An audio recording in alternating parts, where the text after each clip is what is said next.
Firewall Ultra has now launched on the PlayStation VR2 with mixed feelings from a lot of people, including myself. I never played Firewall 0 Hour because I didn't have PSVR, so I was unsure what to expect from Firewall Ultra. However, I heard nothing but praise when it came to the original. A slow-paced PvP tactical shooter sounded amazing and was right down my alley, so I was extremely excited to get my hands on it day one. However, what I played was a pretty game, but with dated mechanics. There are pros and cons to the game, so let's get started and talk about them. Game on.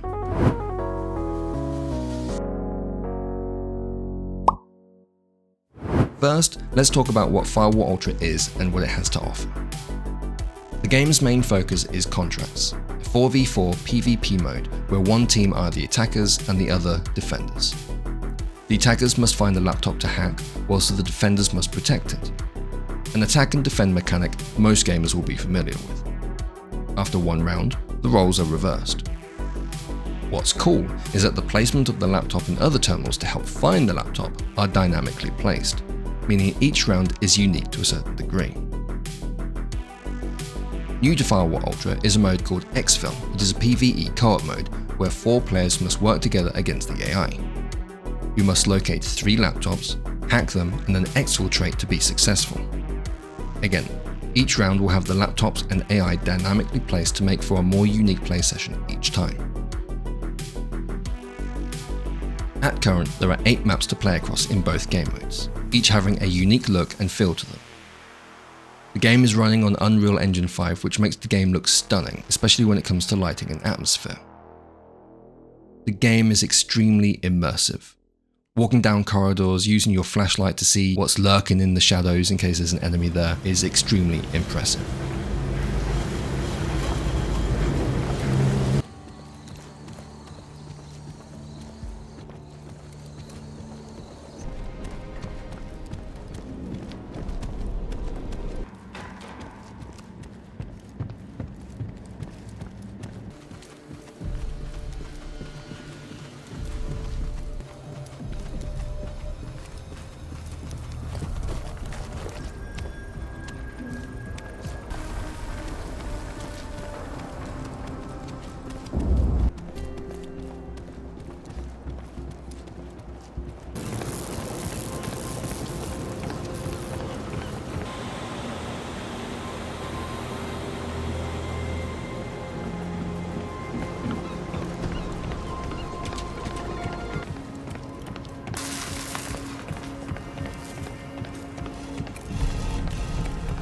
The game features a progression system, allowing you to unlock new contractors to players, each with their own unique skills as well as weapons and attachments for you to customize your loadout for both attack and defending rounds.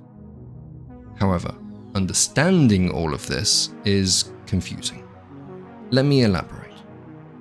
The menu systems presented to you are not intuitive at all, especially for a player who's never played the original. Things aren't clear, and on some menu areas that you look at, I say look at because to navigate the menus, you can only use eye tracking. You look at them, more information appears for you to read, but when you actually glance to read what it says, you deselect that menu and it vanishes, making it A, difficult to read, and B, frustrating. All menus use eye tracking to select things, including changing between weapons and equipment. For me, it took a bit of getting used to, but once you get into the swing of things, it's pretty quick to use. Swapping from your gun to your grenade, for example, can be done at the press of a button and then quickly glancing at your grenades in the radial menu. Speaking of grenades, this too uses eye tracking, and something that seems cool, but I'm still struggling with. To throw your grenade, you equip it, prime it with a button press, look where you want to throw it, and release. It sounds pretty cool, but for me, eye tracking in this game has been a bit hit and miss. I've had times where I've been looking where I want the grenade to go, but the throw line is not going where I'm looking. And before anyone says in the comments to recalibrate my eye tracking or clean my lenses, I did all of that instantly to check, with no success. I still, knowing I need to aim with my eyes, try and aim and throw with my arm, even though I don't need to. When you start a game for the very first time, it puts you straight into the tutorial area, which is perfect. You get taken around the different areas where the basic game mechanics of moving and shooting are taught you. After that though, You're on your own, and I mean that literally. I didn't even know how to end the tutorial. I was expecting guidance or a voiceover to say, "Okay, now we've got that out of the way, let's get you set up for your first contract." But no. I was looking for a door that maybe I had to walk through, but nothing. So I ended up opening the menu and guessing that I had to just exit. However, to then be prompted that I would lose my current progress made me think I was doing something wrong, even though I wasn't, and that's actually what you need to do. Not intuitive at all. I was then taken to a safe house where I was told nothing. I had no idea what this area was, what I was meant to do, or for that matter, how to even start a game and play a match. I was left walking around trying to understand the different areas, how it all worked, and figure it all out for myself. I'm all for games, not handholding, but this takes the biscuit. Now, let's talk about gun mechanics, as this is a shooter after all. The gun handling itself feels pretty decent, but it did take me a while to get used to it.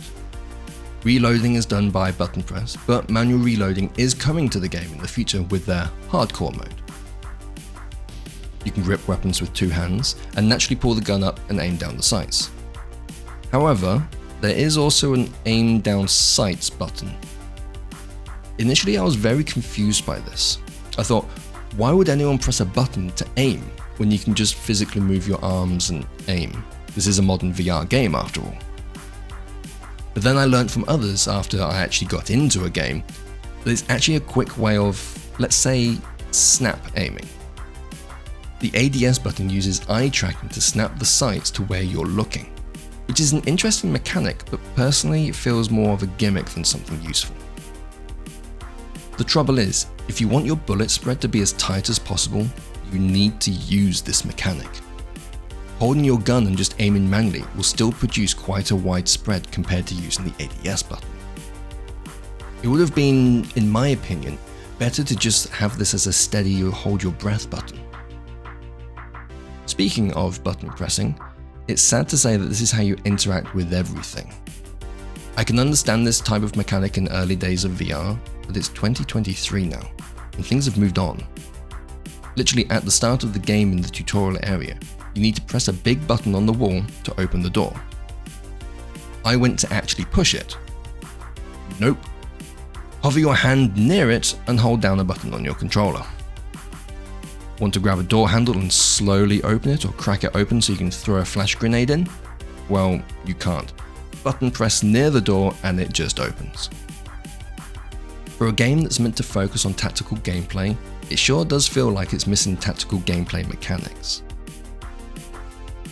When you do get into a game though and get used to the mechanics, it's a fun game to play.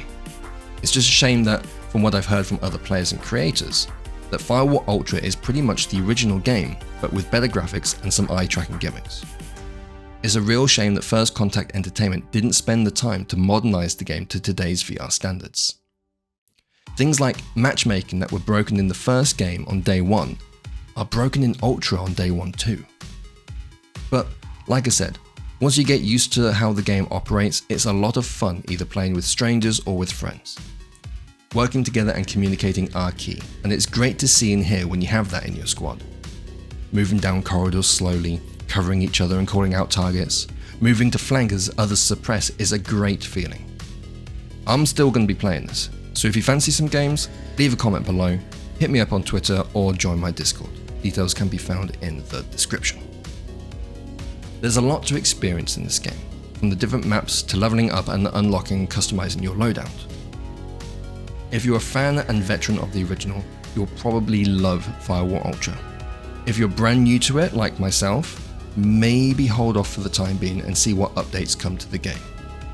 Like I said, it's a fun game once you understand it and get past the button press mechanics. But for a PSVR2 title, I personally was expecting more.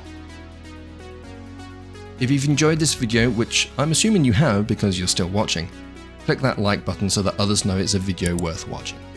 Subscribe if you aren't already and hit that notification bell so you don't miss out on future content, and let me know down in the comments below what you think of Firewall Ultra.